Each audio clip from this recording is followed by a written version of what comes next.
En France métropolitaine, la région Provence-Alpes-Côte d'Azur est la deuxième après la Corse par l'étendue de ses boisements.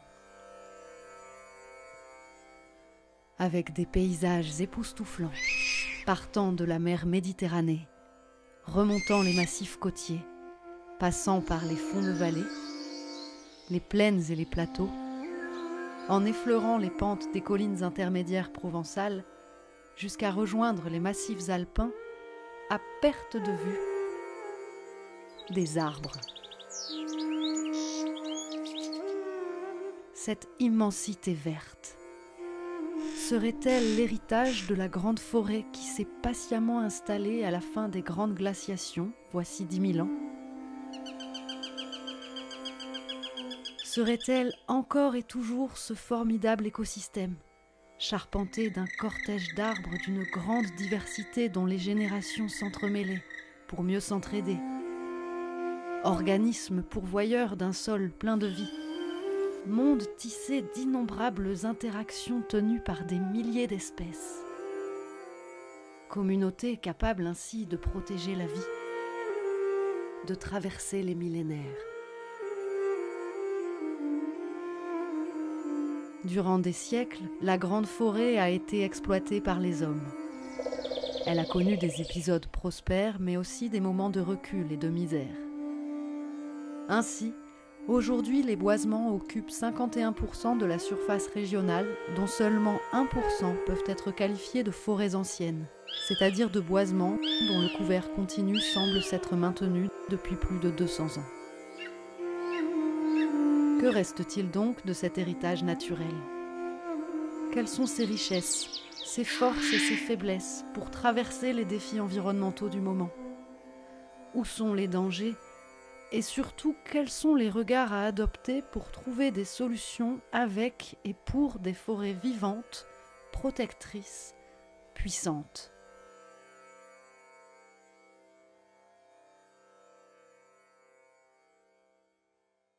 À mesure que la population grandit et s'installait, et des nouveaux hameaux, des nouvelles villes, il y a quand même une pression sur l'environnement et peut-être pas assez de vision durable.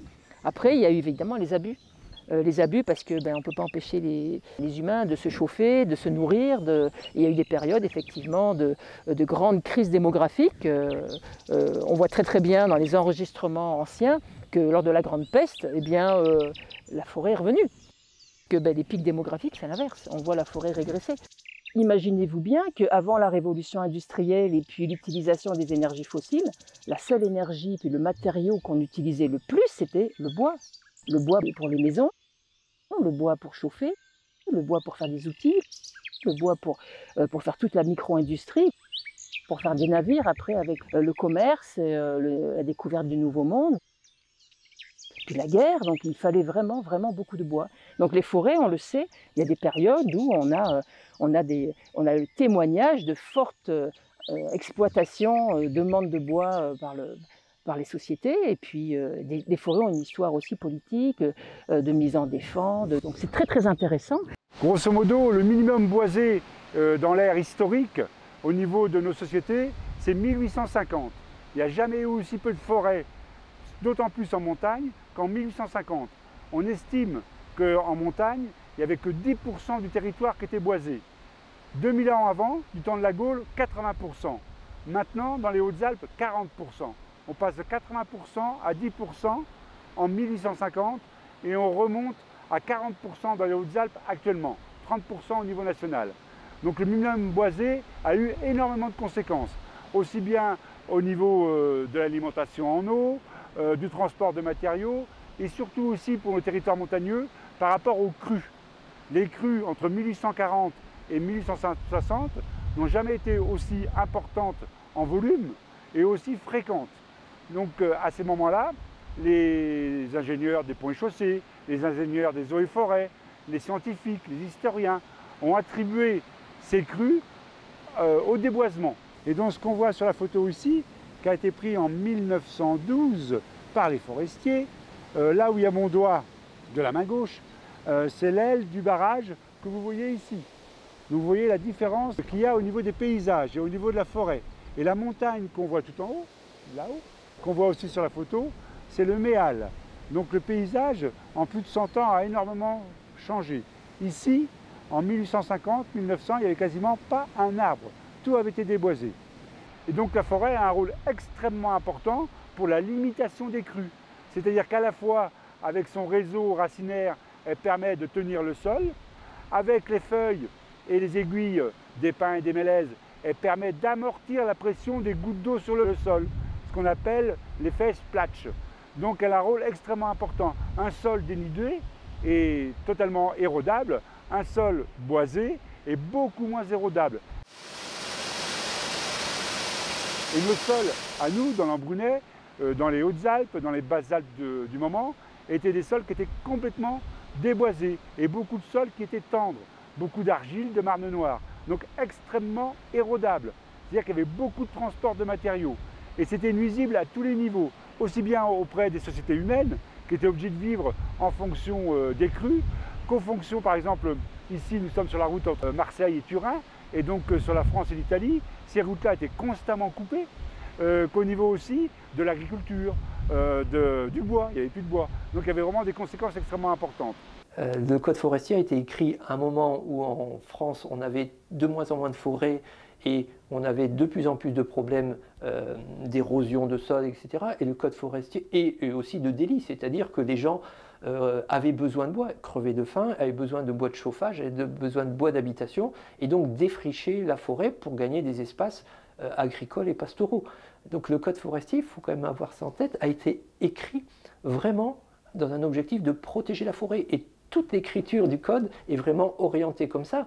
Il définit le défrichement, ça veut dire il définit dans quelles conditions on a le droit d'enlever la forêt, il définit tout ce qu'on est obligé de prendre en compte pour gérer la forêt. Le code forestier en France est vraiment un code très protecteur de la forêt et ça reste encore le cas aujourd'hui. Tous les pays européens étaient à peu près dans le même état que la France, c'est-à-dire au moins les pays montagneux, l'Italie, l'Autriche, l'Allemagne, l'Espagne, avaient des déboisements qui avaient été importants.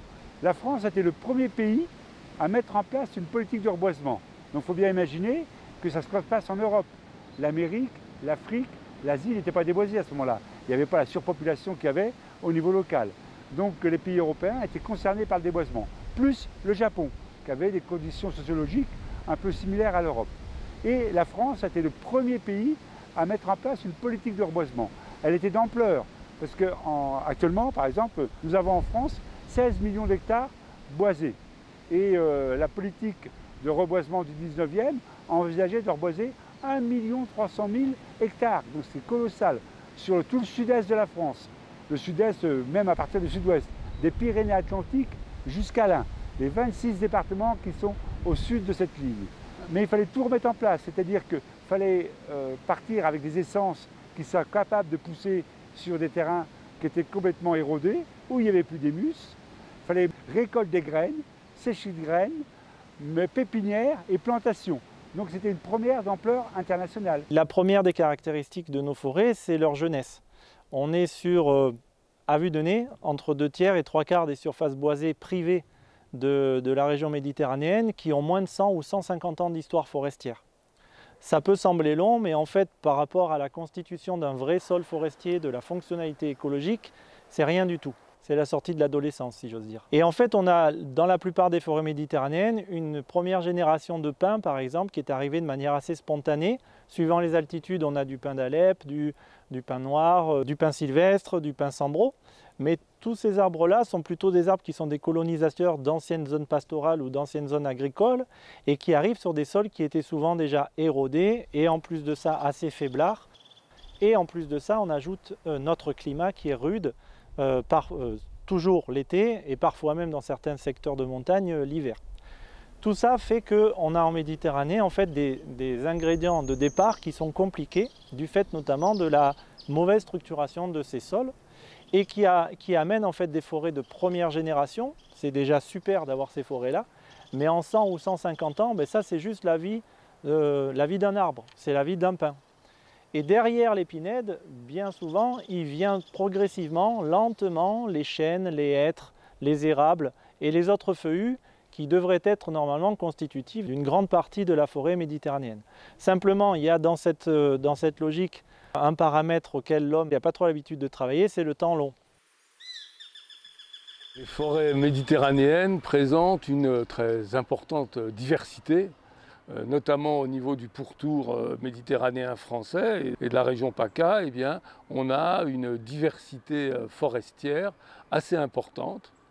Et à l'intérieur d'ailleurs de chacune de ces forêts, il y a aussi une diversité au niveau du sol, de la flore, etc. Là, par exemple, dans ce lieu, tu vas avoir 4 espèces d'érables différentes, les unes contre les autres. Ça, c'est celui qu'ici on appelle le bois blanc, c'est-à-dire c'est l'alisier blanc. Si on avance de quelques pas, on voit cet arbre qui fait une arche en dessus du passage.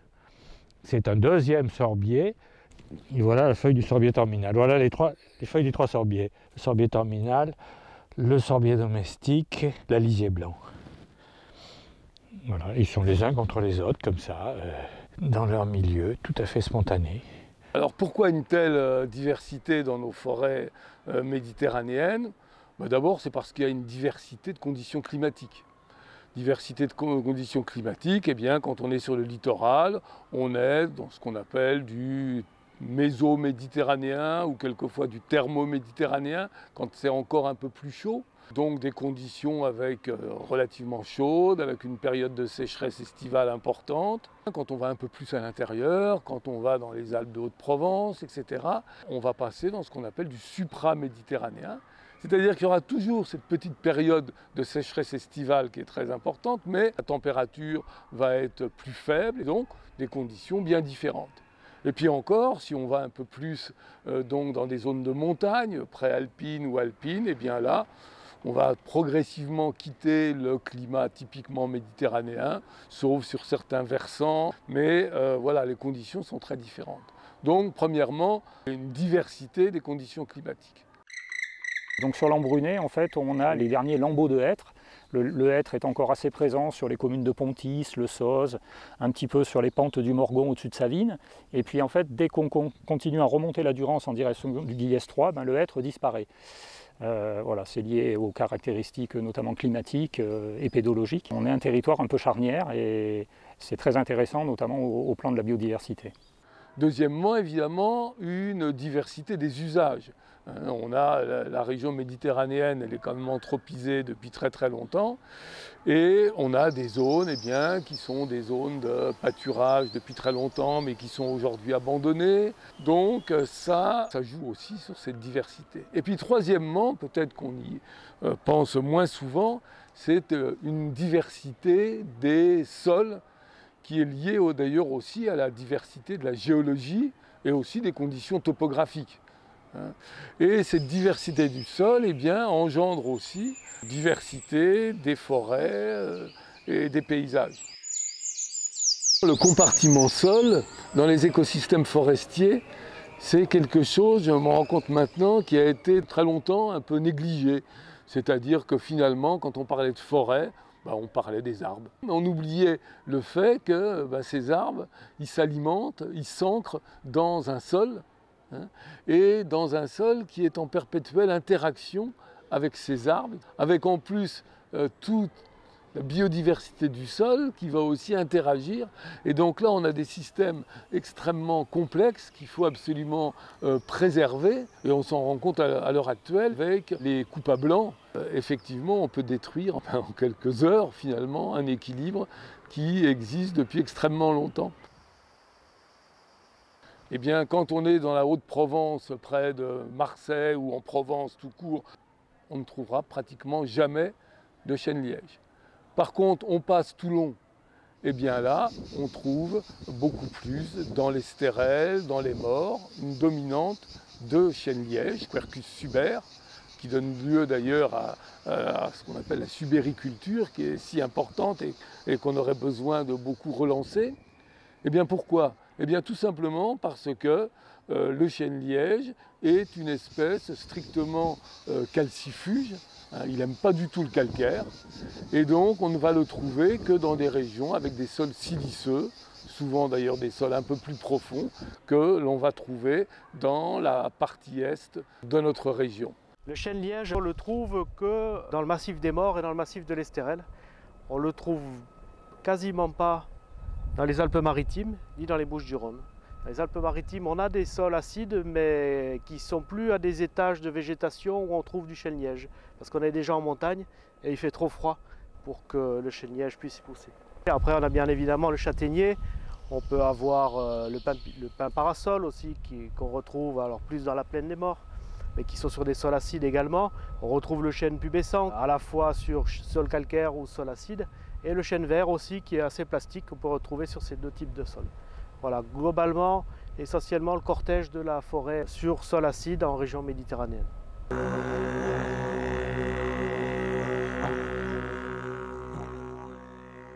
On peut prendre aussi l'exemple de formations forestières absolument exceptionnelles que l'on trouve en grande partie dans les Alpes, qui sont les formations à genévrier turifère, ce qu'on appelle le genévrier porte-encens. Cette espèce tout à fait exceptionnelle, pourquoi? Parce qu'il peut donner lieu à des arbres de très grande taille et des arbres extrêmement vieux de plusieurs centaines d'années. Notamment, on connaît la fameuse forêt de Saint-Crépin, près de Guillestre. Où est-ce qu'on le trouve, ce genévrier turifère, qui est une espèce de montagne méditerranéenne? On va uniquement le trouver sur des revers calcaires exposés au sud. Qui dit exposition sud dit bien une chaleur importante. Qui dit aussi calcaire dit généralement des roches de couleur claire, donc des sols relativement superficiels, mais qui vont emmagasiner la chaleur et qui vont donc être propices au développement de cette espèce-là. Un autre type de forêt aussi tout à fait important, exceptionnel et qui malheureusement est en certains endroits vraiment en déclin, c'est ce qu'on appelle les ripisylves. Un ripi riverain, sylve, forêt, donc c'est des forêts riveraines le long des cours d'eau et qui présentent évidemment un intérêt écologique extrêmement important et un lot d'espèces qui est aussi très intéressant.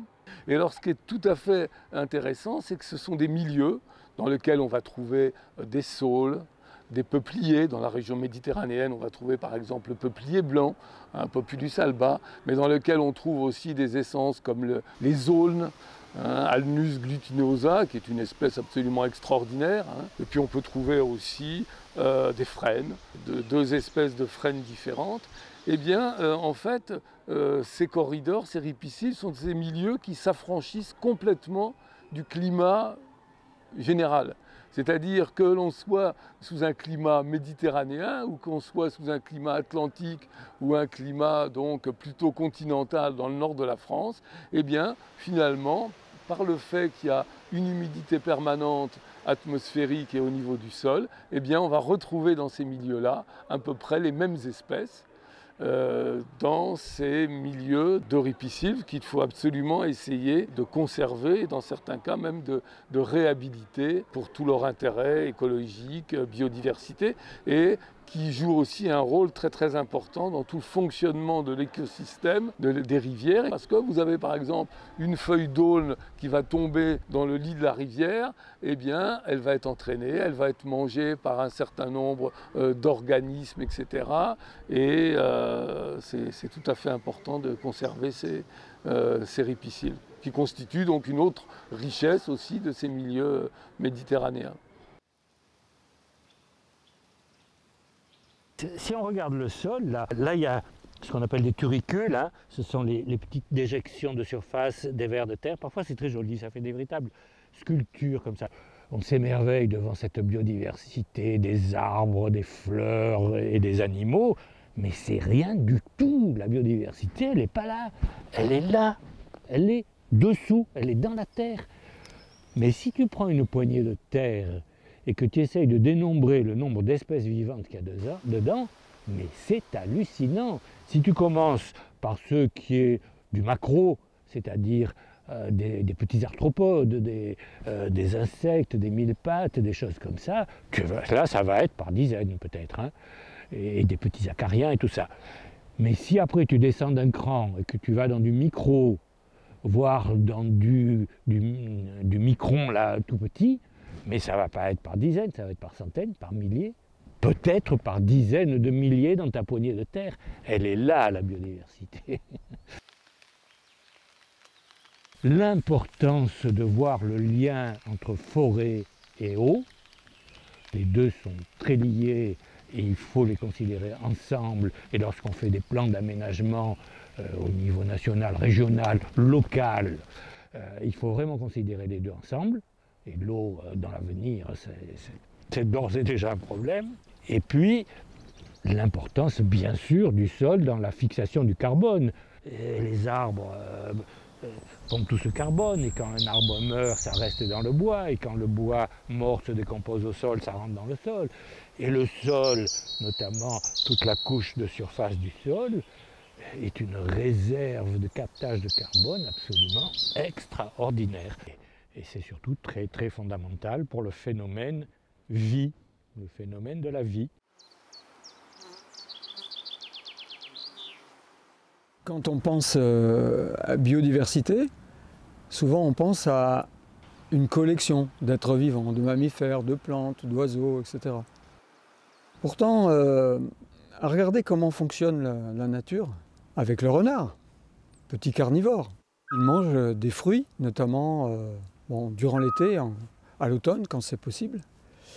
Ces fruits, il en a besoin pour avoir des vitamines, du sucre, etc. Dans ces déjections, bien sûr, on va retrouver les noyaux, les graines.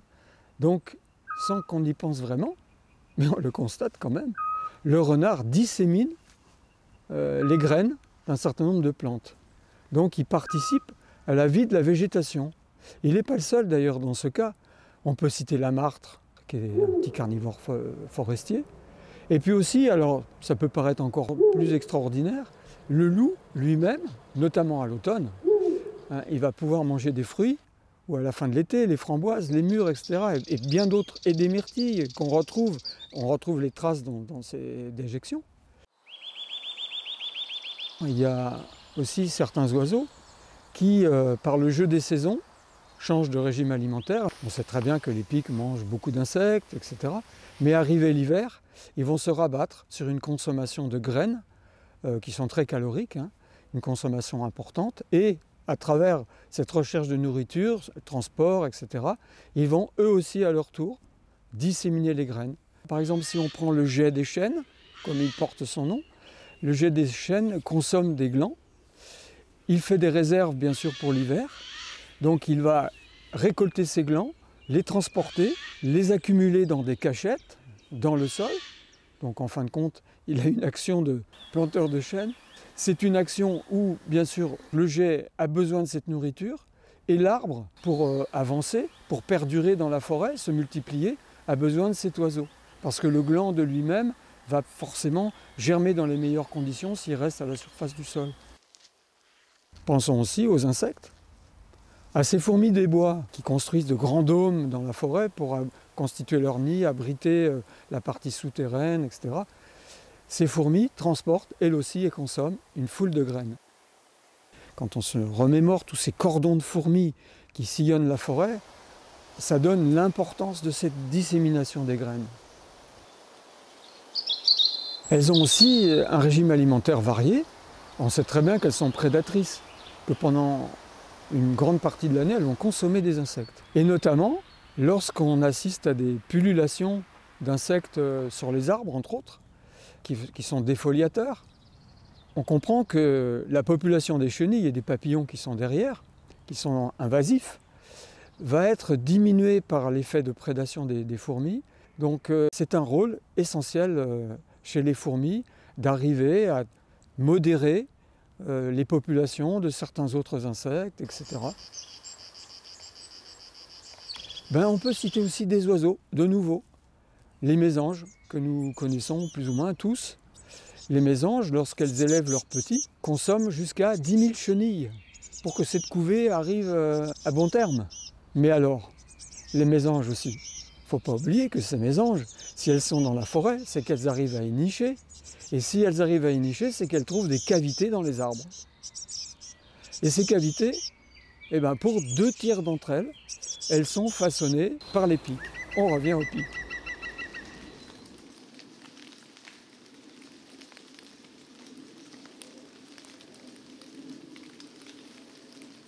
Mais tous les pics qui vont creuser les troncs vont chercher bien sûr des bois tendres. mais les troncs des arbres sont loin d'être des bois tendres d'une manière générale. Donc les bois dans lesquels ils vont creuser des loges sont des bois qui sont déjà pré-transformés par des organismes qui sont là sous forme microscopique. Ce sont des champignons, des milliers de kilomètres de filaments microscopiques qui sont capables de s'attaquer au bois, qu'on va appeler champignons saproxyliques, se nourrissent du bois, jouent un rôle capital dans la forêt. La majorité, ce sont des champignons qui vont s'attaquer au bois mort. Ça veut dire, je digère le bois mort, j'hydrolyse les composantes du bois et j'arrive à ainsi libérer le carbone organique et tous les nutriments que les arbres qui sont aujourd'hui morts ou mourants ont réussi à capter dans le sol et dans l'atmosphère. Ça va être recyclé dans le sol et remobilisé par la nouvelle végétation, les nouveaux arbres et toutes les autres plantes. Donc ce rôle est essentiel puisque la forêt, on comprend que maintenant c'est un organisme, elle est animée de vie et de mort. Et cette mort, en fin de compte, c'est aussi le support de toute une vie. Et ces interactions, eh bien, plus elles sont nombreuses, plus elles participent à cette biodiversité. Et la biodiversité, c'est donc pas seulement un cortège d'espèces vivantes, c'est aussi un cortège d'interactions. Et c'est pour ça qu'on va pouvoir affirmer que la forêt, c'est un organisme. C'est comme un être vivant gigantesque et d'une complexité extrême. En évoquant ça, on peut se rappeler que nous sommes, êtres humains, des organismes. Pensons que si on nous enlève un doigt, on va pouvoir vivre pratiquement normalement. Si on nous coupe une main ou si on perd une main, ça sera déjà plus délicat. Mais si on commence à nous enlever un morceau de foie ou à nous enlever le pancréas, ou bien d'autres organes qui nous constituent, des organes qui sont tous en interaction avec le reste de notre organisme, on aura une vie déséquilibrée, sans avenir, et on finira par mourir de manière prématurée. Pensons que la forêt, qui est un organisme, à chaque fois qu'on lui prélève quelque chose, qu'on lui enlève quelque chose, qu'on supprime quelque chose de manière pratiquement définitive dans sa constitution, eh bien on lui enlève un organe. On supprime une foule d'interactions. Quand on nous dit qu'il y a tant d'espaces forestiers en France, qu'on regarde bien et qu'on s'aperçoit que plus de 50% de la forêt, donc aussi en Provence-Alpes-Côte d'Azur, n'est constituée que d'une seule essence, d'une seule espèce d'arbre, là on se dit, ben non, ça n'est plus l'organisme forêt. C'est quelque chose qui est complètement rétréci à une seule essence, avec des milliers d'interactions qui ont disparu. Donc là, on peut mettre en doute la capacité de la forêt à durer dans le temps, à se maintenir, et notamment à résister au changement climatique et à l'effondrement de la biodiversité à laquelle nous avons participé en simplifiant à l'extrême ce qui était forêt et qui est devenu simplement un boisement.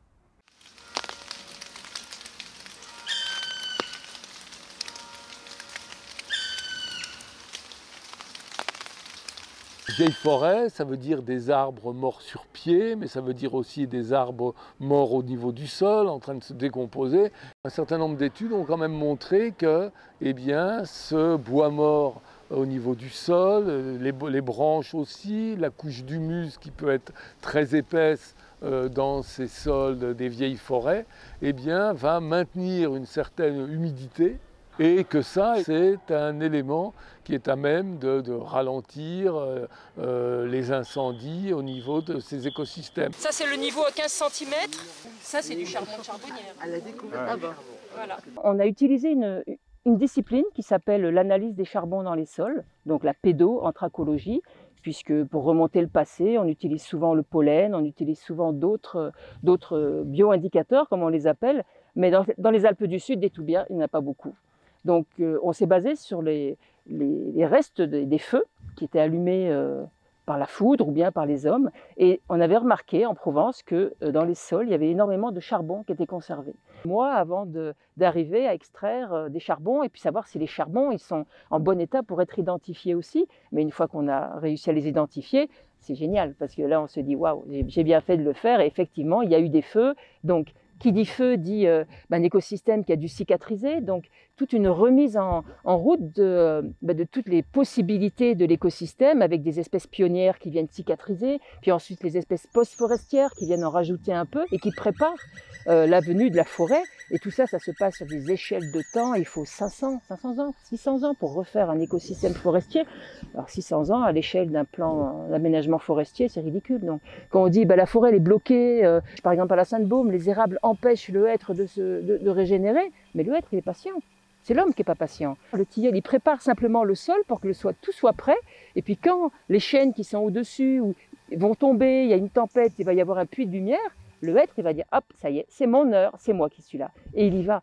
Mais si on enlève les érables et tout ce qu'il y a autour, eh bien, il n'y aura pas les mêmes interactions, on les ignore, mais il se passe énormément de choses dans le sol. Et ces essences, si elles sont là, c'est qu'elles ont un rôle à jouer. Il ne faut pas le négliger. Mais il faut attendre 200 ans. On ne peut pas attendre 200 ans. C'est vrai, on est trop impatient. Et c'est dommage, mais normalement, l'écosystème, voilà. Et bien moi, je vois un petit peu ça. Je vois des hommes qui ont mis le feu pour utiliser, pour se débarrasser de certaines espèces. Et c'est impressionnant le nombre de feux qu'il y a eu dans ces milieux qu'on considère comme naturels. Si on refait le tour de toutes les interactions qu'on a pu citer, qui font vivre la forêt, on constate évidemment que le bois mort, c'est un réservoir énorme, ou une machine fantastique au sein de la biodiversité en termes de nombre d'interactions. Bois mort, bois mourant, sénescent. On a évoqué les cavités aussi dans les arbres. Et à partir de ce petit tour d'horizon, on comprend que bois mort, arbres matures, vieux arbres, arbres sénescents, arbres à cavité, tout ça prend une importance capitale dans la vie de la forêt. Si on remonte encore un peu plus loin dans le temps, les arbres morts, on y faisait un petit peu la chasse. C'est-à-dire que, habituellement, le forestier, il y a 30 ou 40 ans en arrière, quand on passait les parcelles en coupe, il y avait un peu le mot d'ordre de couper dès lors qu'il y avait un arbre mort sur pied, on l'enlevait parce qu'il était soi-disant susceptible d'accueillir des insectes ravageurs, des champignons pathogènes et autres. Voilà, donc c'est vrai que je pense que dans le passé, les forêts se sont un peu appauvries en bois mort du coup. Maintenant, on a une politique totalement différente et en fait on considère le bois mort comme une richesse. On sait notamment par le biais des nombreux travaux scientifiques qui ont été menés ces dernières années qu'en fait une forêt, plus elle a de bois mort, plus elle est riche et plus la biodiversité aussi est riche. Alors les bois morts au sol bien sûr et avec tout leur xylophage qui en profite, et puis les bois morts debout. Là on a deux belles chandelles de bois morts debout et on voit combien c'est apprécié par un certain nombre d'amateurs, des insectes, des xylophages, et puis les pics, et ça c'est le pic noir.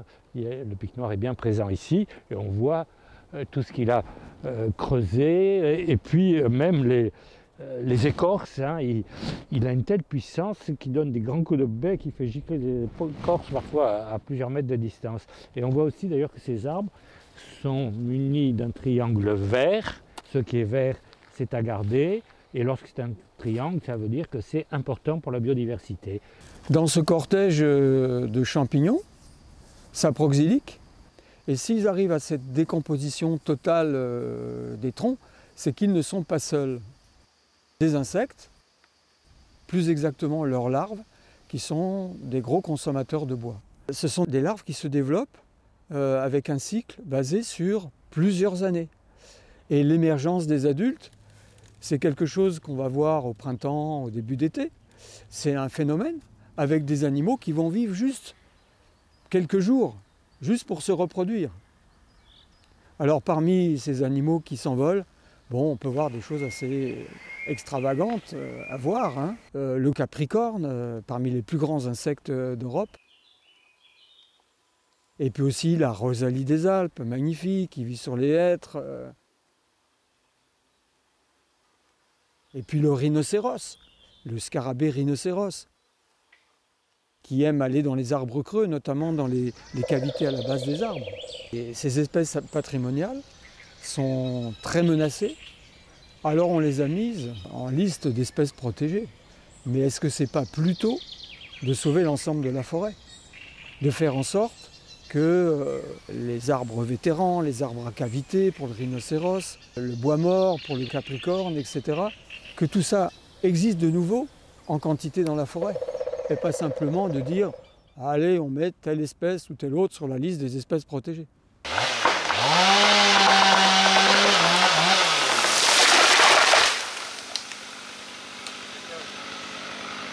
Alors ce bois mort, on le conserve sur pied et puis au sol. Alors au sol, de quelle façon?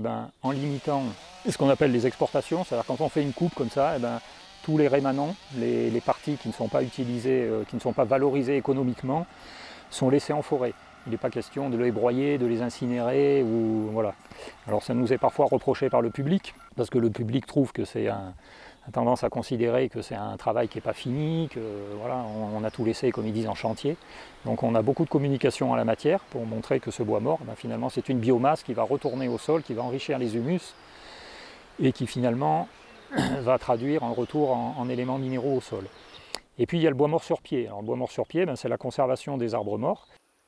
Alors soit complètement morts, soit à leur stade, on va dire post-mortem, qui est un stade dit de sénescence. Là on a un bel arbre sénescent, il a d'ailleurs été éligible et élu Natura 2000. Il a un certain nombre des critères de sénescence. Les critères de sénescence, il y en a un certain nombre, il y a les critères majeurs, les critères mineurs, etc. Avec tout ce qui est cavité, des micro-cavités, des macro-cavités, des cavités de base, des zones sans écorce, des zones d'écorce décollées, du bois mort dans le houppier, du lierre dans le houppier, etc., etc. Beaucoup de critères. Tout ça, c'est des habitats très intéressants pour des espèces dites saproxyliques. Maintenant, on a une pratique qui est d'ailleurs imposée par la politique environnementale de l'ONF, qui nous impose de conserver à minima 3 arbres morts ou sénescents à l'hectare. Alors bon, parfois on les trouve pas, mais quand on les trouve, nous d'ailleurs on dépasse largement ce quota, on ne se limite pas à ce chiffre, et en gros dès lors qu'on tombe sur un arbre à cavité, il est précieusement conservé, il fait l'objet d'un marquage spécifique, et dans la coupe, au moment du chantier, on va imposer à l'entreprise non seulement de ne pas le couper, mais de préserver cet arbre-là. Et là, celui-là par exemple, on voit, il a cette belle cavité de pied, et si on plonge là, mais ce n'est pas la saison, on a dedans un très bel humus de décomposition du bois. Et là-dedans, on peut trouver des larves extrêmement intéressantes, comme des larves de taupin ou d'autres choses encore, mais là, pas en cette saison. Ce qu'il faut voir, c'est que cet arbre sénescent, c'est quoi? C'est quand même assez particulier, parce que c'est un érable champêtre. Et des érables champêtres de cet âge et de cette taille, il n'y en a quand même pas tellement. Donc ça, c'est un beau spécimen d'arbre sénescent. À côté de ça, on a d'autres dispositifs qui sont un peu plus forts en protection, qui s'appuient notamment sur Natura 2000. Et on a un exemple juste à côté, des contrats bois sénescents. Donc là, le contrat bois sénescent, il nous permet de réserver dans la parcelle un certain nombre d'arbres qui vont être inventoriés, étiquetés, géolocalisés. Et il y a un engagement du propriétaire, donc là dans le cas d'espèces à côté c'est la commune de Crau, qui s'engage à maintenir ces arbres sur pied pendant une période minimale de 30 ans. Donc période minimale, donc c'est 30 ans minimum, et souvent donc, dans l'idée c'est bien d'amener ces arbres jusqu'au stade de la sénescence. Et puis on a un troisième système qui est employé ici, ce sont les îlots de vieillissement. Donc en forêt de Boscodon par exemple, on a carrément, on va dire gelé entre guillemets, 3 hectares de vieux peuplements, donc qui eux ont été classés, on va dire, hors sylviculture, c'est-à-dire qu'on aurait pu les récolter, c'est des arbres mûrs, mais on a choisi délibérément de maintenir cet îlot jusqu'à son stade d'ultime mortalité. L'idée c'est de mettre quelques petits spots comme ça, quelques îlots de vieillissement dans toutes les forêts que l'on gère. Au milieu du 19e siècle, la couverture forestière de la région, c'était à peine 10%. Alors il y avait des zones refuges d'espèces qui ne vivent que dans les vieilles forêts, dans des secteurs inaccessibles, alors ce serait plutôt en montagne, mais effectivement en zone de plaine et de collines, il y avait très peu de forêts qui étaient épargnées. Sauf effectivement ces arbres de ramée, qui étaient des arbres qui étaient utilisés pour fournir du fourrage d'hiver avec le feuillage Donc ils fournissaient à la fois de l'ombre, ils fournissaient des glands pour les cochons, etc., pour les bêtes qui pâturaient dessous. Le tronc était conservé. Donc c'était les seules zones refuge, on va dire, en zone de plaine pour ces espèces rares qui vivent que dans les vieilles forêts. Si on arrive à laisser vieillir d'autres forêts, à créer comme ça une trame de forêt avec des arbres qui vont pouvoir vieillir et offrir effectivement des habitats à ces espèces, petit à petit elles vont pouvoir effectivement disséminer et retrouver un peu un statut de conservation, comme on l'appelle, un peu plus favorable et voilà, être moins en danger d'extinction. Donc c'est pour ça que vraiment on s'est saisi de cette question des vieilles forêts. Alors pour agir pour les vieilles forêts, il faut en premier lieu préserver l'existant, ces vieux arbres, ces zones refuges, vraiment s'assurer que ces arbres-là ne soient pas coupés, mais aussi voir l'avenir à très long terme et effectivement même engager dès maintenant des forêts qui sont jeunes, mais en se disant, celles-là, on va les laisser vieillir jusqu'à ce qu'on ait des forêts effectivement avec des arbres de grande taille, des arbres de gros diamètre, etc. Vraiment, ce que devrait être toute forêt en fait naturelle, quoi. Et là, on est vraiment dans des sentiments d'intemporalité, parce que les arbres sont tellement âgés, tellement gros, qu'on se sent tout petit et vraiment ça provoque des émotions très particulières et qu'on ne connaît plus trop chez nous.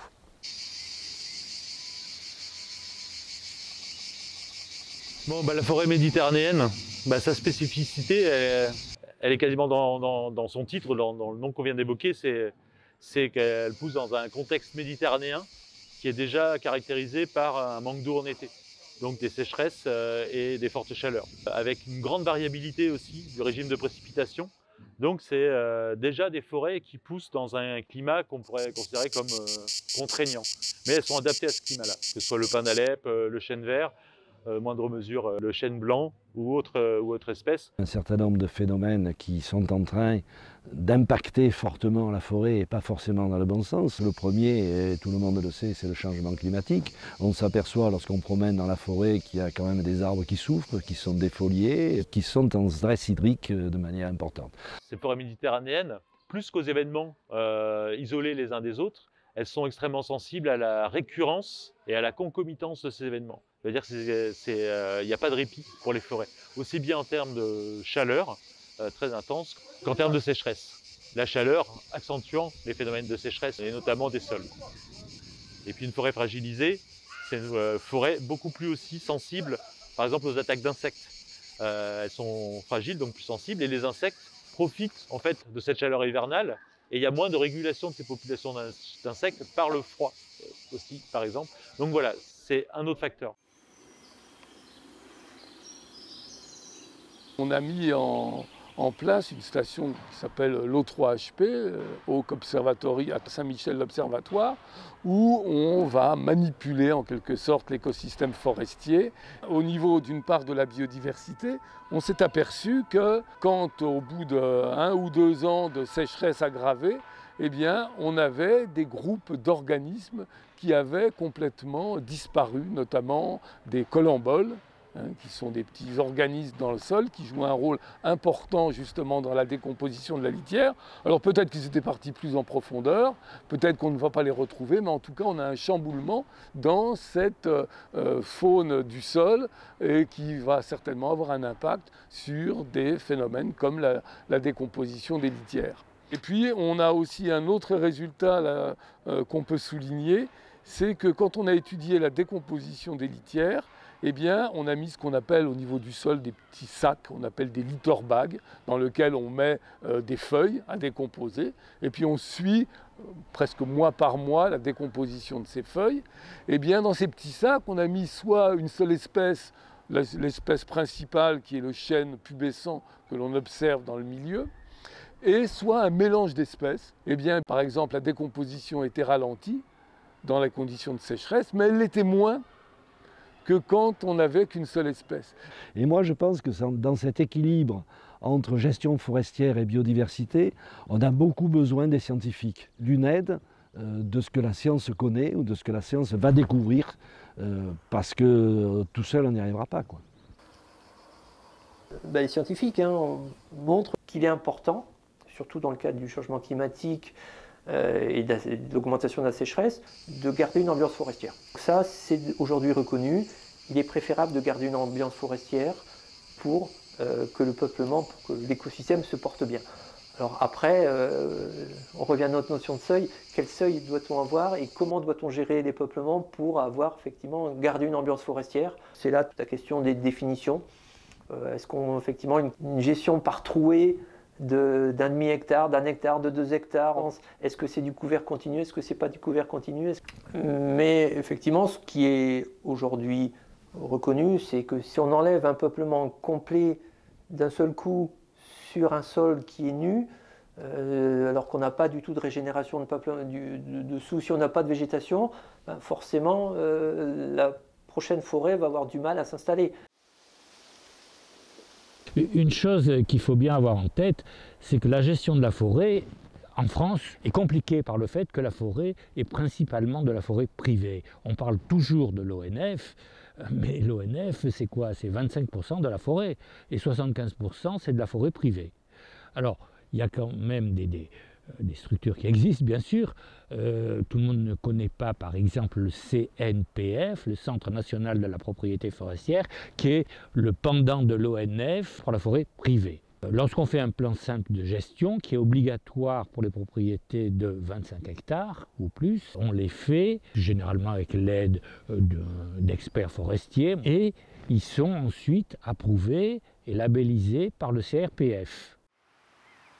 La sylviculture mélangée à couvert continu, c'est un peu la spécialité qui guide nos principes de travail.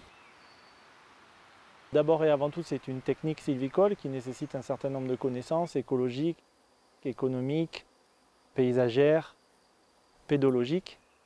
Ensuite, elle est mélangée au sens où l'objectif pour nous, c'est de fabriquer sur le long terme des forêts qui soient fonctionnelles, mélangées en espèces, stratifiées en hauteur, et qui, du coup, du fait de ces caractéristiques-là, fonctionnent bien, à la fois du point de vue de la production de bois et à la fois du point de vue du fonctionnement écologique, les deux choses étant tout à fait liées. Et par ailleurs, l'idée, c'est aussi de fabriquer des forêts qui puissent répondre à un certain nombre d'enjeux en même temps, au même endroit et tout le temps. À la fois des enjeux paysagers, de fixation du carbone, de filtration de l'eau, des usages divers comme la chasse, évidemment, comme l'accueil du public s'il y en a. Évidemment, tout ça c'est un peu complexe, ça nécessite des croisements de compétences. Et le dernier mot dans la sylviculture mélangée à couvert continu, c'est le terme de couvert continu. Ce qui semble une lapalissade, une forêt naturelle quand elle fonctionne, elle n'a jamais besoin d'être rasée. S'il y a un incendie ou une énorme tempête, c'est assez rare que ça prenne absolument tout. Et nous, on va faire en sorte que la forêt, elle grandisse, elle se développe sans qu'on ait jamais besoin dans le cycle de production et de fonctionnement de raser tout. Ça, c'est un challenge. Ça suppose qu'on ait à la fois des arbres adultes, assez vieux, assez gros, des arbres intermédiaires, moyens, petits, et puis une cohorte de régénération naturelle ou d'arbres plantés sous le couvert des autres. Tout ça mélangé au même endroit et de manière pérenne dans le temps. La logique du coup, c'est que en faisant cette sylviculture, on va éviter les mises à blanc, puisqu'on n'en a pas besoin dans notre modèle, qui pose plein de problèmes sur l'érosion, sur l'évapotranspiration des arbres. Évidemment, c'est plus difficile pour un petit arbre de pousser en plein découvert que de pousser sous le couvert de ses frères, ses cousins et ses grands-parents en même temps. C'est des choses qui se font dans des forêts, notamment de montagne, depuis 150 ans, parfois 200 ans. Pourquoi? Parce que dans ces secteurs-là, ils ont des fortes pentes et que ça n'avait aucun sens d'aller mettre la parcelle à nu. Et progressivement, ces techniques-là, elles se développent aussi en plaine depuis une bonne 50aine d'années, grâce au réseau ProSylva notamment, à l'association Futaies Irrégulières qui met en place des placettes de référence. Et petit à petit, ça percole aussi dans les autres types de milieux, comme en Méditerranée. Et nous, on essaye d'adapter les principes de cette sylviculture à nos caractéristiques méditerranéennes. La politique forestière en France se décline au niveau régional. Pour ça, l'État a mis en place dans chaque région une commission régionale de la forêt du bois qui regroupe l'ensemble des acteurs et des parties prenantes de la forêt et de la filière bois. Et cette commission a pour vocation première d'écrire et de valider un programme régional de la forêt du bois qui est le programme cadre de la politique forestière et des objectifs qu'on se fixe pour une période de 10 ans. Donc nous ici, sur une période de 2019-2029, ce sont les grands objectifs que collectivement on se fixe pour la gestion forestière. On se donne des objectifs de production, mais avec des obligations de prendre en compte l'ensemble des facteurs liés à la forêt, la biodiversité, la protection de la forêt, l'accueil du public, la gestion de la chasse. Depuis 2015 notamment, l'État a vraiment insisté sur le fait que les collectivités sont complètement aujourd'hui associées à la politique forestière. C'est important parce que c'est quand même historiquement l'État qui décidait tout. Là, clairement, sur la politique forestière comme dans d'autres, la région, les collectivités sont complètement associées à la politique forestière qu'on met en œuvre dans la région. On essaie de mettre plus de cohérence avec le schéma régional forêt-bois, avec le SRADET, qui sont les deux schémas de prospective de la région et qui sont un 2021, l'autre est encore en cours de modification. Donc on est sur des schémas ambitieux et qui reprennent les travaux qui ont été faits antérieurement dans les autres schémas. Ici, on a un exemple de règle de ce schéma. Cette règle-là s'appelle le maintien de bouquets dans les coupes rases. Car jusqu'à présent, la pratique qui se faisait, on va dire un peu plus classiquement, dans les taillis de chêne où on produit principalement du bois de chauffage, c'est la coupe rase de taillis, sans maintien d'arbres. Aujourd'hui, avec tous les enjeux de changement climatique, de biodiversité, de paysage, il nous semblait très important de faire évoluer cette pratique et de réglementer sur le maintien d'arbres dans les coupes rases, et notamment sous forme de bouquets, pour pas que les arbres soient isolés. Le fait de garder des arbres, ça va servir de bouée de sauvetage pour les espèces qui ne se déplacent pas très vite. Par exemple, des insectes ou des champignons qui ne peuvent pas aller dans la forêt voisine, ils vont pouvoir plus facilement se maintenir s'il y a ces relais en termes de bouée de sauvetage. Aujourd'hui, ces arbres ne sont pas très gros, mais l'idée c'est de faire à terme des très gros arbres qui là vont accueillir une biodiversité très intéressante. Ici, en fait, on a fait une éclaircie, ce qu'on appelle une éclaircie de conversion, c'est-à-dire qu'on est parti d'un peuplement de faciès de taillis pour le faire évoluer doucement vers une futée sur souche, de manière en fait à faire grossir progressivement les arbres que nous avons conservés. Ces cloisonnements ont été mis en place pour permettre l'évacuation des bois qui ont été coupés. Ils ont été mis en place donc à peu près 4 mètres de large tous les 15-16 mètres d'axe en axe. Ils sont maintenant devenus réglementaires, c'est-à-dire obligatoires dans le cadre du nouvel SRGS. Enfin, on va demander aux engins forestiers de ne plus circuler sur l'ensemble de la parcelle pour éviter tout ce qui est tassement du sol. Donc une abatteuse, un porteur, ça coûte excessivement cher à acheter, donc par définition il faut que ça tourne. Et parfois ça génère des contraintes sur le prélèvement minimal, ou la taille minimale du lot, ou la surface minimale à travailler. Bien plus par exemple qu'un cheval. Mais à l'inverse, déjà pour trouver des chevaux et des gens qui en font, c'est compliqué. Par ailleurs, si on veut faire la même quantité de bois avec une machine ou avec l'autre, il faudrait 20 équipes de l'un contre une équipe de l'autre. Et troisièmement, par exemple, une des contraintes des méthodes hyper alternatives, c'est d'être plus long dans le temps. Et tu peux avoir des problèmes de saisonnalité, tu peux avoir des problèmes de météo, donc rien n'est blanc et rien n'est noir. Les objectifs de récolte qui ont été définis dans le programme régional de la forêt sont d'arriver, si tous les facteurs vont dans le bon sens, on pense qu'on peut aller jusqu'à une récolte en 2029 de 1,6 million de mètres cubes de bois, c'est-à-dire sur la période de 10 ans de doubler la récolte de bois, sachant qu'aujourd'hui, la récolte régionale tournait avant le PRFB à environ 700 mètres cubes par année, ce qui correspondait à un prélèvement d'à peu près un quart de l'accroissement naturel de la forêt régionale. Ça veut dire que même si on double, on ne sera qu'à 50% de l'accroissement. Ça veut dire que la forêt va continuer à stocker du bois. Ce 1,6 million n'est pas un objectif en soi, c'est un objectif qui a été défini en fonction de la disponibilité de la ressource, mais aussi des besoins de la filière bois, tels qu'ils ont été définis par l'ensemble des acteurs. Et aujourd'hui, clairement, quand on a préparé ce PRFB, le dépérissement, ce n'était pas ce qu'on connaissait aujourd'hui. Le changement climatique, ce n'était pas ce qu'on connaissait aujourd'hui. Les incendies, ce n'était pas ce qu'on a eu il y a 2 ans. Donc le contexte a changé. On verra ce que ça donnera. Et le problème de l'homme, c'est le temps. On n'a pas du tout On n'est pas du tout aux mêmes échelles de temps que... Ça, c'est un train qui avance de façon imperceptible, un écosystème. Et nous, on veut des TGV. Et on n'a pas compris que l'écosystème, il va y aller, hein, à se débarrasser des envahissantes, à se débarrasser de tout ça.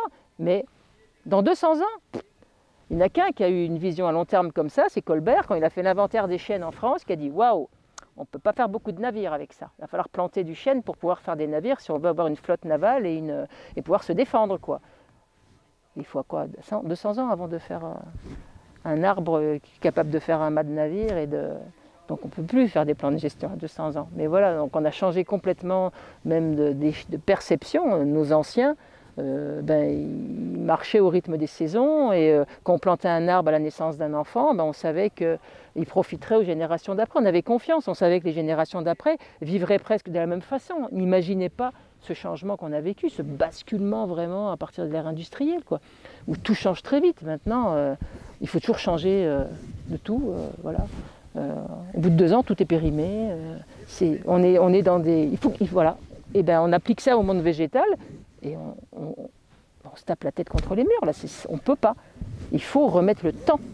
Il y a besoin de temps. Et on est dans un monde de vitesse. Donc c'est ça aussi le schisme. Hein. Ça va pas. Ça ne peut pas faire. Dans la région Provence-Alpes-Côte d'Azur, tellement riche en étendues boisées, il y a encore un peu de forêt. Dans des coins un peu isolés, des forêts, des vieilles forêts, qui ont des accents de forêt primitive, de forêt première. Elles sont plutôt situées en montagne, dans des zones difficiles d'accès, qui ont été un peu oubliées des hommes, un peu épargnées par la gestion ou par l'exploitation. Ces forêts sont assez extraordinaires parce qu'on n'y voit aucun repère sociétal. On a l'impression d'être dans la nature toute naturelle, avec des arbres gigantesques qui ont traversé les siècles. Certains arbres qui peuvent atteindre ou dépasser 1 millier d'années. Pas de sentiers, une structure de végétation extrêmement complexe, etc. Des arbres aussi qui apparaissent pas seulement monumentaux, mais dans leur architecture, ils nous forcent à s'arrêter. On sent à travers chaque individu la libre expression de la vie, qui fait que chaque arbre ne ressemble pas au suivant, etc. Il n'y a aucune monotonie, il y a une force, il y a une expression du vivant qui est saisissante. Nous avons besoin de côtoyer, de pénétrer, et surtout à l'échelle individuelle, ces espaces qu'on va qualifier d'espaces primordiaux, parce qu'ils semblent donner une sorte d'image du début du monde, du début de la forêt, du début de la nature, que nous n'avons pas connu, mais qui est notre berceau en fin de compte. Et il paraît tout à fait légitime de connaître ce berceau naturel, autant qu'il est légitime de connaître ses parents naturels, ses parents biologiques, pour se construire, pour trouver un équilibre psychique durable au sein de notre vie, pour savoir qui nous sommes, d'où nous venons, etc.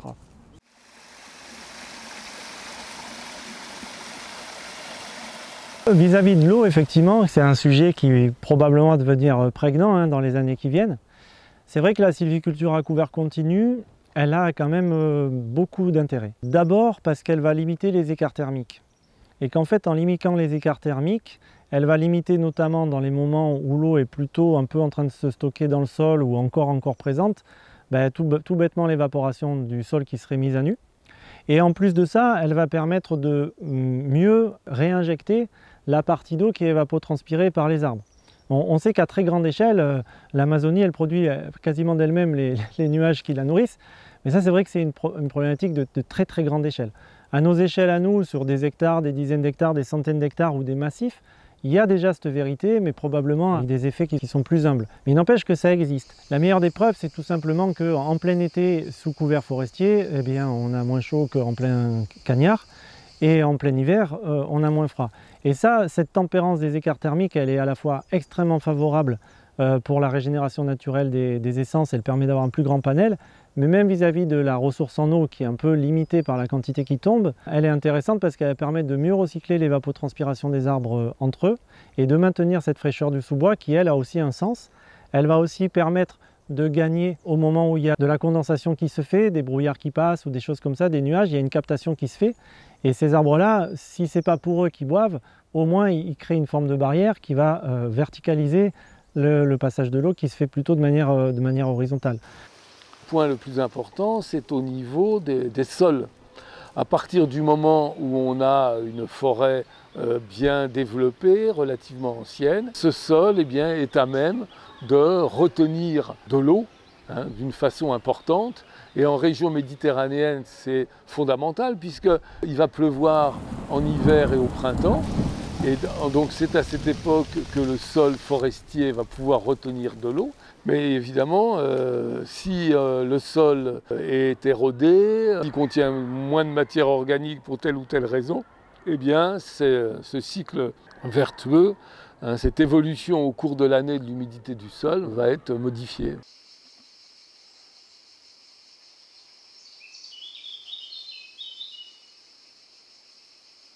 C'est vrai que les arbres pompent un peu d'eau dans le sol, mais ils en restituent quand même une bonne partie. Et par contre, l'intérêt qu'ils ont pour tenir la couverture végétale un peu à l'ombre, c'est qu'effectivement, il y a une partie de l'eau qui tombe au sol, qui ne s'évapore pas tout de suite, qui ruisselle de manière plus différée. C'est un intermédiaire entre la neige et la pluie. La pluie, elle tombe direct dans les rivières, donc elle a un sens en aval. La neige, elle se stabilise, elle se stocke et elle arrive doucement dans la rivière aussi. La forêt, c'est une forme d'intermédiaire, de tampon intermédiaire qui va permettre de réguler un peu, décréter un peu ces choses-là. C'est connu aujourd'hui. On a à un moment donné accusé un peu la forêt d'avoir asséché les sources. On sait très bien aujourd'hui que ce n'est pas du tout le cas et qu'il y a même probablement plutôt un intérêt à avoir une couverture boisée pour avoir des sources. La meilleure des preuves, c'est que quasiment tous les captages d'eau sont en forêt dans la région. Donc c'est pas pour rien, la plupart du temps c'est en Ubac et la plupart du temps sur des zones boisées qui sont anciennes. Dans des zones qui sont déboisées, l'eau elle tient pas et elle part. Le problème c'est qu'en Méditerranée, dans les Alpes du Sud, effectivement la lame d'eau qui est la même est répartie sur un moindre nombre d'arbres, donc chacun a statistiquement un peu plus d'eau. Le problème c'est qu'il y a un effet asséchant du vent qui en fait va contrebalancer ça fortement. L'arbre, si vous l'éclaircissez trop vite, il ne va pas avoir le temps de s'adapter, disons, à ces nouvelles conditions de lumière et surtout à la nouvelle quantité d'évapotranspiration qu'on lui impose. Et c'est là où la sylviculture à couvert continu, dans toutes ses pratiques, elle reprend encore un sens par rapport à l'eau, parce qu'en fait, on va essayer de mettre en œuvre ici des éclaircies qui sont fréquentes et légères. Et dans un avenir qui nous est annoncé avec de moins en moins d'eau, ça aura probablement un sens. Voilà. De la couverture boisée comme un des éléments importants du système aquatique en amont des zones qui sont les rivières ou les zones agricoles en aval. Voilà. On est aujourd'hui sur le bassin versant du Lez, donc qui est à cheval sur le Sud-Rhône-Nord-Vaucluse. Par endroits, des ripisylves qui sont anciennes, qui avaient été peu impactées par l'homme et qui viennent là jouer tout le rôle classique que l'on connaît à ce genre de milieu. C'est d'abord, nous, ces ripisylves, c'est la principale source de zones humides du bassin versant. Donc on y retrouve toutes les fonctionnalités à la fois de l'ombrage, le milieu qui sert de couloir, de biodiversité, et puis toutes les interactions qui se produisent entre la végétation, la forêt et le cours d'eau en lui-même. Et qu'un cours d'eau sans ripisylve, ça ne devient plus un cours d'eau. Surtout sur nos climats, on est soumis au climat méditerranéen et le changement climatique, il est fortement impactant. Pour vous signaler, on est là au mois d'octobre et on est encore en situation de crise. Le cours d'eau il est juste à côté, il n'y a quasiment plus d'eau. Donc demain, qu'est-ce qui se passe sur un cours d'eau où il y a très peu d'eau et où il n'y aura plus de ripisylve autour? 3 causes de ces coupes dans la ripisylve. La première, on a une centrale à biomasse qui est implantée pas très loin de notre territoire, donc qui fait un appel en termes de ressources. On est sur des territoires peu boisés, donc la ripisylve des cours d'eau représente une source possible. On a quelques exploitants agricoles qui, de temps en temps, ont voulu abattre un petit peu la ripisylve qui était au bout du champ parce que ça crée un peu d'ombrage, parce que ça peut poser des problématiques. J'ai une culture de lavande, une culture de maïs qui s'adapte mal avec l'ombrage. Et puis on commence à avoir une troisième typologie de besoin, c'est des installations de compostage qui ont besoin d'un peu de matière sèche. Donc ces trois conséquences rajoutées, la principale étant quand même celle des exploitations forestières, ont conduit à, en 2018-2019, on s'est retrouvé avec plus de 10 km de ripisylves qui ont été par terre. On a constaté dans le même temps des coupes rases qui sont faites, certaines de manière importante. Les associations, et on a un représentant local, membre de FNE, aussi la LPO, la FRAPNAT, enfin ce tissu associatif qui s'est un petit peu associé avec nous en ayant leur farde de frappe sur le terrain en disant c'est pas possible, il faut qu'on trouve des solutions réglementaires. Ça a été le premier pas, donc décembre 2019, une délibération du comité syndical qui demande aux deux préfets de la Drôme et de Vaucluse de prendre l'ensemble des arsenaux réglementaires possibles pour qu'on arrête ce massacre. Cet arrêté de protection des habitats naturels, lui, en restreignant la coupe à 30% maximale de la surface boisée présente, ne permet plus d'avoir comme ça une action globale, mais de pouvoir dire on peut autoriser des coupes, mais elles sont à petite échelle et en s'intéressant un sujet par-ci, un sujet par-là. Nous, aujourd'hui, si on devait se poser la question, ou d'autres syndicats se poseraient la question, je des menaces comme ça, qu'est-ce que je peux faire, qu'est-ce que je dois faire? Donc ce que nous, on a bien mesuré, c'est qu'il n'y a pas un seul outil, mais il y en a besoin de plusieurs. Et c'est véritablement cette juxtaposition, tissu local, associatif, le volet réglementaire et puis une structure. Le syndicat, il s'est fortement impliqué là-dedans pour arriver à mettre en œuvre tous les outils pour essayer de faire en sorte que ça s'arrête. En plus des projets de restauration de la ripisylve qui avaient déjà été faits par le passé, et face au constat de ripisylve dégradés, mais aussi de problèmes de qualité de l'eau, notamment liés à la présence d'herbicides, Ménélic a décidé de répondre à l'appel à projet de l'Agence de l'eau pour expérimenter les dispositifs PSE. Donc PSE, ça veut dire paiement pour services environnementaux. C'est un dispositif qui va rémunérer les agriculteurs pour des pratiques vertueuses liées aux enjeux eau et biodiversité. Donc ce dispositif, c'est un engagement volontaire de la part de l'exploitant et qui va être rémunéré à la fois pour des pratiques déjà existantes et le maintien de ces pratiques-là, mais aussi le changement de pratique vers des pratiques plus vertueuses. Aujourd'hui, il y a 4 projets PSE qui existent sur la région PACA. Ce type de projet nous a permis de travailler un peu plus sur la restauration des ripisylves et notamment de tisser des liens avec le monde agricole, de pouvoir plus sensibiliser les exploitants aux services écosystémiques rendus par les cours d'eau, par les ripisylves et de pouvoir les accompagner à maintenir et recréer ce type de continuité écologique qui est vraiment indispensable. On espère que ce type d'appels à projets seront renouvelés dans le futur et qu'on pourra du coup continuer à travailler sur les forêts rivulaires et accompagner les agriculteurs vers le changement de pratique.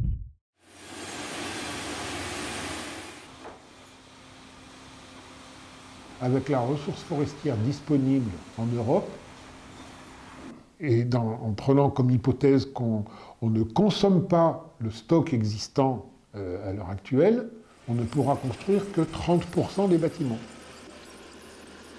Ça veut dire que 70% devront être construits autrement. Et donc, il y a des tas de scientifiques qui travaillent à trouver des ressources, d'autres manières de construire, avec ce qu'on appelle les bétons bas carbone, avec toutes sortes d'évolutions. Ce sont des enjeux considérables. Mais pendant ce temps-là, la population, elle est ce qu'elle est, voire elle augmente.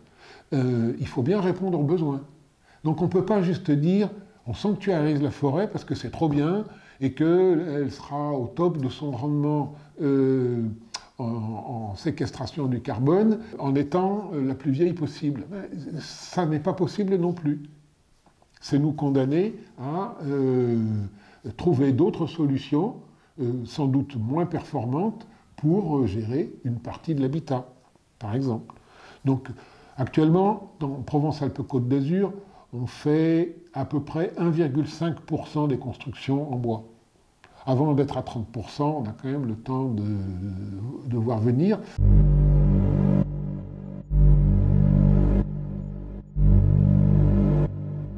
Le phénomène qui s'est produit avec l'arrivée de la papeterie de Tarascon il y a 70 ans, il est le suivant. C'est une industrie qui a besoin d'un certain type de bois, qui est du bois uniquement résineux, dans des quantités tout à fait considérables, je l'ai dit, 3600 tonnes par jour, et au prix le plus bas possible, parce que la papeterie produit un produit qui est très utile, et c'est ce qui nous permet d'avoir des livres, des journaux, Maintenant, des cartons d'emballage pour Amazon, qui est une chose qu'on pourrait réfléchir à nouveau. Ces besoins considérables ont conduit les gens qui travaillent en forêt, donc les exploitants forestiers, les entrepreneurs de travaux forestiers, petit à petit, à se spécialiser pour répondre à cette demande-là de la papeterie et progressivement oublier les autres productions possibles. Et notamment, le bois, pour aller de la forêt jusqu'à la papeterie, eh bien, il est coupé en morceaux d'une longueur de 2,20 m, ce qu'on appelle des billons, qui sont transportés sur des camions où ces billons sont posés transversalement par rapport au plateau du semi-remorque, qui s'est progressivement substitué à la manière dont on transportait le bois auparavant, où on sortait l'arbre tout entier, sans ses branches, donc on appelle ça la grume, sur des camions particuliers qu'on appelle les grumiers. Et comme au fil du temps, les exploitants forestiers se sont mis à produire uniquement pour la papeterie, voire pour du bois énergie, mais le bois énergie, il est transporté de la même manière en billons et non pas en grumes, eh bien, les grumiers ont fini par disparaître. Il en reste un seul dans la région. Avec eux ont disparu aussi les scieries. Progressivement, au fil du temps, la présence de la papeterie de Tarascon a modifié toute l'organisation de la filière. Les savoir-faire liés au bois de construction se sont perdus. On constate 70 ans après que les choses se sont passées comme ça. Dans le cadre de la politique énergétique de la France, on a constaté qu'il y avait un problème de production d'électricité dans notre région. Et donc l'État cherchait à diversifier ses sources de production d'énergie pour garantir un approvisionnement en électricité et a lancé plusieurs appels à manifestation dans le cadre de la Commission de régulation de l'énergie. Et il y a eu effectivement PACA sur la même année 2 projets importants de centrales biomasse bois. La centrale ce qu'on appelle la centrale de Gardanne, même si elle est surtout sur Méreuil, et la centrale de Brignoles. On a eu la même année ces deux projets. On a donc beaucoup parlé de cette centrale parce que c'était la plus grosse de France, qu'on installait dans une région qui n'était quand même pas la plus forestière de France. C'est un fait, bon. Pourquoi, je ne sais pas, c'est comme ça. C'est aussi parce qu'il y avait cette centrale à charbon et qu'il y avait cette possibilité de conversion. Après, c'est une centrale qui a toujours eu des difficultés diverses et variées et qui aujourd'hui n'a jamais fonctionné à plein. Donc on ne sait toujours pas finalement ce qu'elle fera. Pour nous, pour des gens comme moi, je suis un ancien forestier retraité, c'est un contresens de supprimer de la forêt pour produire de l'électricité. C'est un contresens de supprimer de la forêt pour faire une zone industrielle en fait. On a besoin de la forêt. Les chiffres qui nous sont fournis régionaux font état d'en gros 740 hectares de disparition de zones d'espace naturel par an, dont 80% de forêt, donc c'est énorme. Sur le département des Alpes-de-Haute-Provence, c'est de l'ordre de 300 à 350 hectares, avec les mêmes proportions, essentiellement des forêts. Et ça, c'était avant l'arrivée du photovoltaïque chez nous. Si on élargit un peu le débat, au niveau mondial, c'est à peu près l'équivalent de la surface de l'Espagne qui disparaît tous les ans. C'est tous les ans, hein, c'est pas en valeur absolue. Donc ça demande à être remis toujours à jour. Mes sources sont la FAO et le SRADET, le schéma régional d'aménagement des territoires de la région. Si on détruit de la forêt, on relâche du carbone à chaque fois. Ici, le taillis, c'était un taillis qui avait 70 ans à peu près. Il a été coupé, rasé pour installer les panneaux. On a dû relarguer quelque chose comme 40 tonnes de carbone à l'hectare. Je ne sais plus quelle est la surface exacte du projet, c'est une vingtaine d'hectares en tout. Tout ça, c'était relargué. En même temps, quand on dénude un sol, les pluies frappent le sol. Il y a l'érosion qui reprend. L'humus qui était contenu dans la litière et dans le sol repart avec les cours d'eau et on perd encore du carbone. Si la forêt avait 70 ans, on a perdu 70 ans de stock de carbone qu'on a relâché immédiatement dans l'atmosphère. Parce que ce bois qui était coupé, ici c'était un taillis de chêne, c'est un bois qui repartit vers le bois énergie. Pourquoi les opérateurs, les électriciens ont choisi Lure, entre autres régions, parce qu'il y a d'autres régions aussi en PACA. D'abord parce que PACA est réputé pour son ensoleillement, donc ça c'est quelque chose de connu.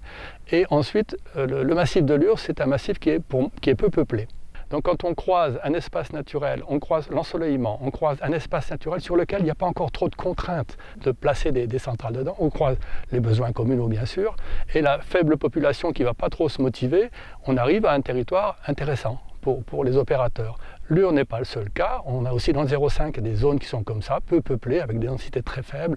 On a ça dans le Haut-Var, on a ça dans l'arrière-pays du 0,6, où là les industriels aussi développent des stratégies d'installation, du moins de pré-projet. Avec la réforme des collectivités, ils ont perdu ce qu'on appelle la dotation globale de fonctionnement et les opérateurs industriels se sont engouffrés dans cette demande de besoins financiers et ils ont proposé aux collectivités de venir en soutien de leur budget. Ça paraît complètement aberrant.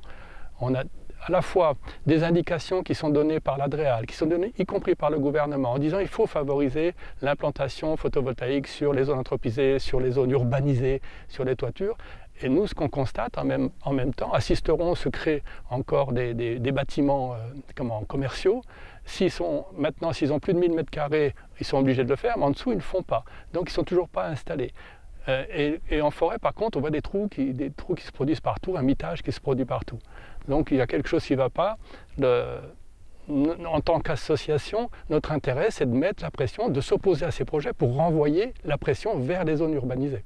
Dans le discours des électriciens, ça revient sans arrêt, mais l'énergie qu'on va produire sera moins chère, parce que ça nous coûte moins cher de le faire en forêt, dans les espaces naturels, que d'aller installer ça sur un supermarché. Il faudra discuter avec le supermarché, il y a des histoires de sécurité, qui prend l'argent en plus, qui gagne l'argent, enfin, parce que le patron de supermarché il veut sa part, enfin, ça va coûter plus cher, alors que là ça coûte moins cher. Et si vous voulez payer l'électricité plus cher, vous n'avez qu'à le dire. En gros, c'est ça leur discours. Mais ils viennent ici parce que c'est moins cher. Le taux de rentabilité, il est évident, quoi. Le gouvernement vient de faire passer une loi qui est dite d'accélération du développement des énergies renouvelables. Les décrets ne sont pas sortis, donc on a une sorte de ruée vers l'or blanc qu'est l'électricité par cette absence de réalité des décrets pour l'instant. Tout ce qu'on a, c'est des chartes. On a l'ADEME qui dit il vaut mieux faire comme ça, l'ADREAL qui dit il vaut mieux faire comme ça, la région dit il vaut mieux faire comme ça. Surtout, les forêts, c'est des espaces protégés. Il y a même des documents sur le SRADET où quand on parle d'espace boisé, il y a un petit sens interdit carrément qui est mis sur le document, c'est visible, quoi. Mais ça, c'est des chartes, il n'y a aucune contrainte réglementaire. Et à côté de ça, on est un peu dans le chacun pour soi. La commune qui est étranglée, qui dit c'est une manne qui arrive, qui a beaucoup de forêts, qui a des territoires très boisés, qui dit on en prend un petit peu, ben, c'est pas forcément grave. Et on oublie les zones qui sont sur la vallée de la Durance, notamment par ici, qui pourraient être utilisées. Ici, sur le piémont de Lure, on a des communes comme Liman, comme Montlot, comme Saint-Étienne-les-Orgues aussi, qui sont sur le reculoir, qui freinent, qui disent ben, non, on n'est pas convaincu de l'argumentaire, d'aller détruire une partie de notre espace naturel. Ils parlent de paysage, ils parlent de choses peut-être moi je parle de forêt, je parle d'écosystème, bon, on n'a pas tout à fait les mêmes arguments, mais ils parlent de paysage, c'est aussi de beauté, c'est tout aussi acceptable, quoi. Et ils sont sur le couloir et ils disent, bah non, on a un espace protégé, un espace que les citadins viennent chercher chez nous, parce qu'une partie de notre économie, c'est l'accueil, c'est le tourisme. C'est pas très fort, mais c'est ça. Les citadins viennent chercher cette tranquillité chez nous et on est en train de leur vendre une zone industrielle. Il y a un truc qui ne va pas, quoi.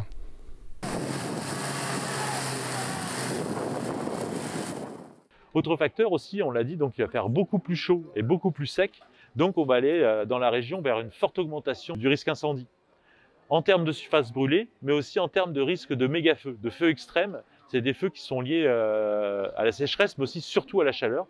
Et c'est des feux qui sont beaucoup plus chauds, beaucoup plus difficiles à combattre et qui ont des impacts sur les écosystèmes beaucoup plus importants. Et leur récurrence pourra avoir un impact très très fort sur les écosystèmes forestiers et également aussi sur les infrastructures, les habitations, la santé des populations. Les 947 communes de la région sont quasiment touchées par des problèmes de sécheresse ou des problèmes d'incendie ou des problèmes d'aléas naturels, ce qui veut dire que le président donc, a souhaité effectivement qu'on développe cette politique guerre du feu, avec à la fois au niveau bien sûr de la prévention, au niveau de l'action quand il faut agir en cas d'incendie et au niveau des actions pour rétablir les conséquences de ces incendies. Alors plusieurs politiques, plusieurs dispositifs ont été mis en œuvre. La garde régionale, qui est un dispositif intéressant, innovant et qui permet pendant les périodes d'été de mettre des renforts sur les territoires avec les parcs naturels régionaux, avec les parcs nationaux, avec les collectivités. Et nous avons donc 220 jeunes qui viennent renforcer les effectifs théoriques et qui nous permettent là d'avoir une vigilance accrue dans la période estivale. La deuxième mesure concerne une aide qui a été faite aux services d'incendie et de secours pour acheter du matériel pour être encore plus réactifs. Certains départements n'avaient pas suffisamment de moyens. Troisième axe, le Pélicandrome, cette volonté de la région de faire en sorte que les DASH qui viennent chercher du produit retardant puissent être le plus près possible des incendies. Donc on va installer ailleurs parce que c'est un peu au centre de la région et ça permettra là aussi d'être encore plus efficace quand un feu se déclare, de pouvoir venir se recharger en retardant un endroit le plus proche possible des différents départements. Et on l'a vu ces dernières années, c'est les problématiques d'incendie.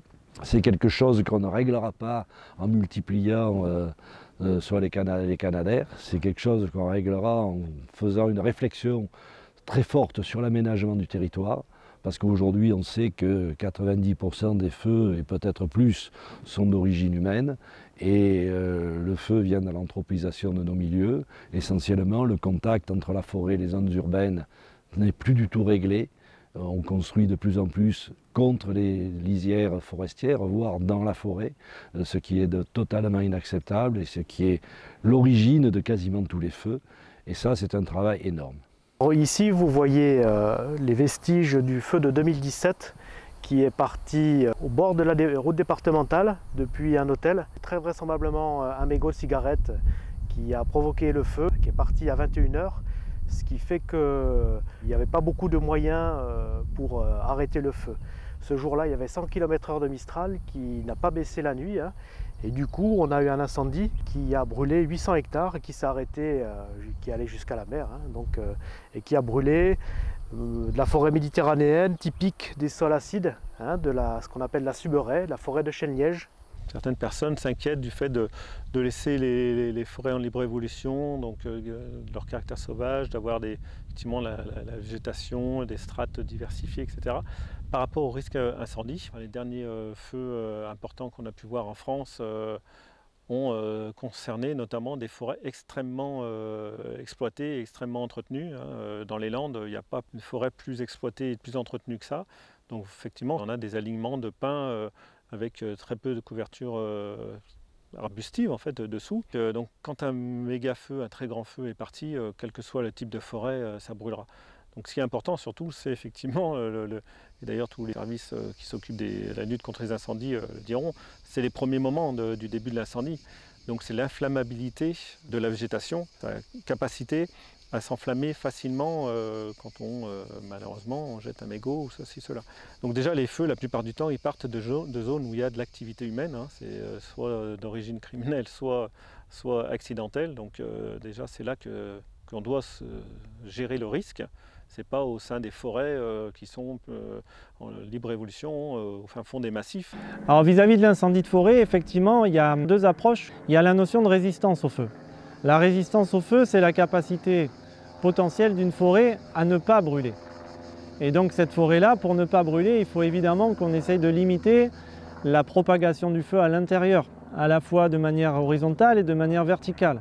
Et ça, c'est l'objectif des obligations légales de débroussaillement et de tout ce qui est fait autour des maisons et autour des voiries, ou d'éviter le départ, c'est bien ce qu'on est en train de se dire.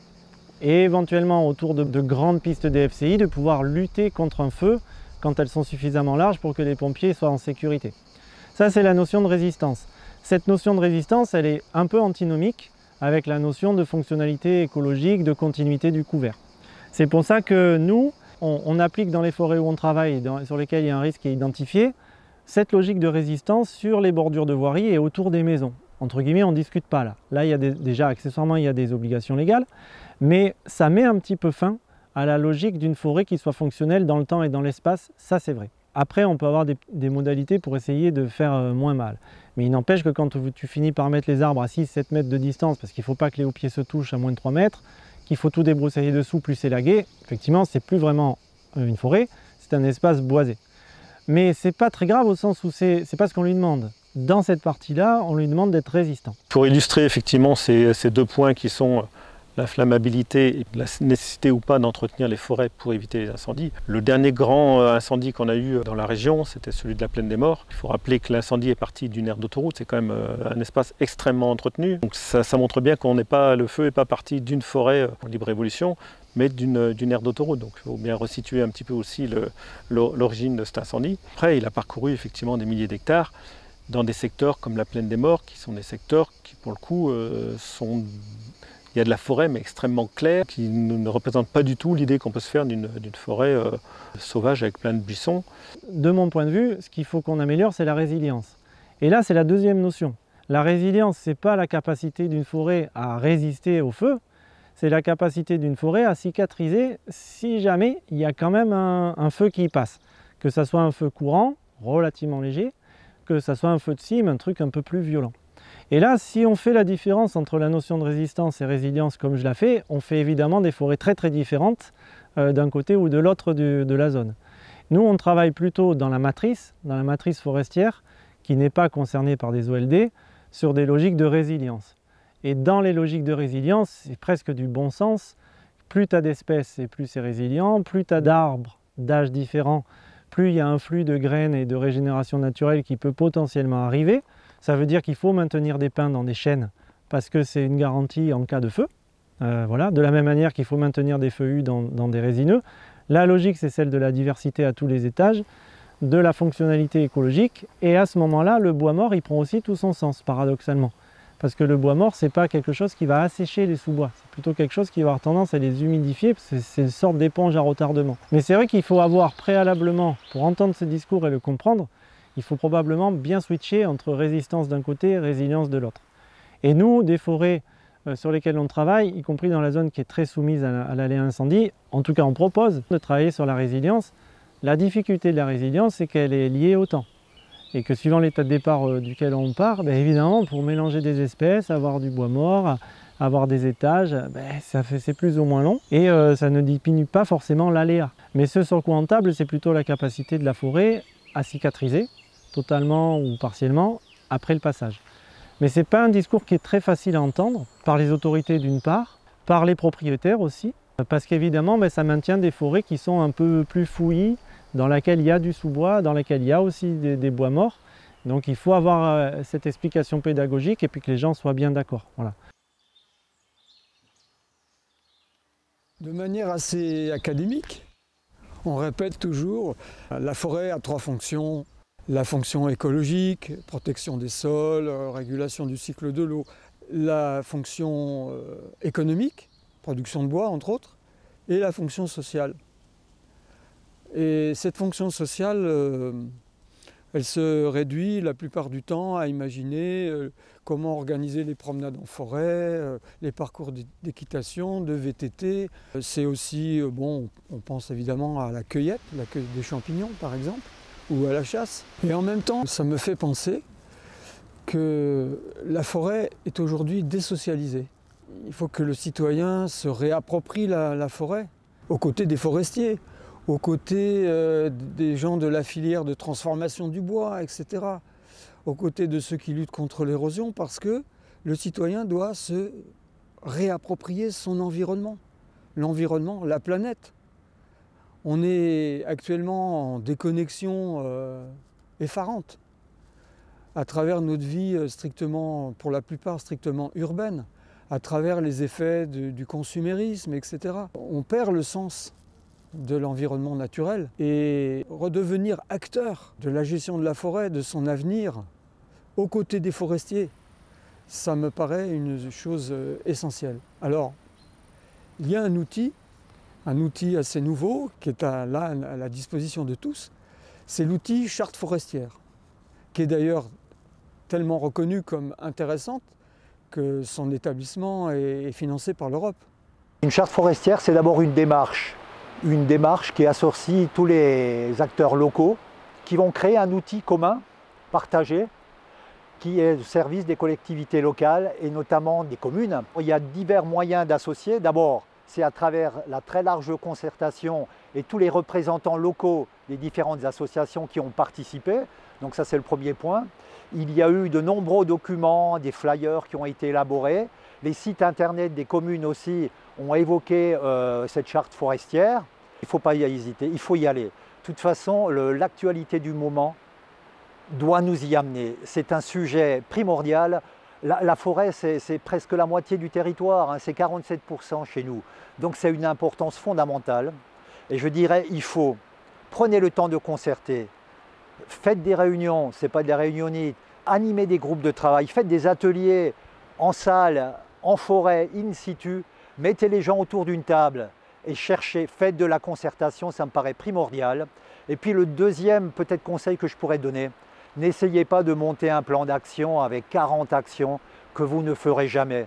Faites un plan d'action resserré, pragmatique, qui soit partagé de manière à pouvoir mener et aller jusqu'au bout. Parce qu'il n'y a rien de plus décourageant et de démotivant que de faire un plan d'action qu'on ne peut pas réaliser.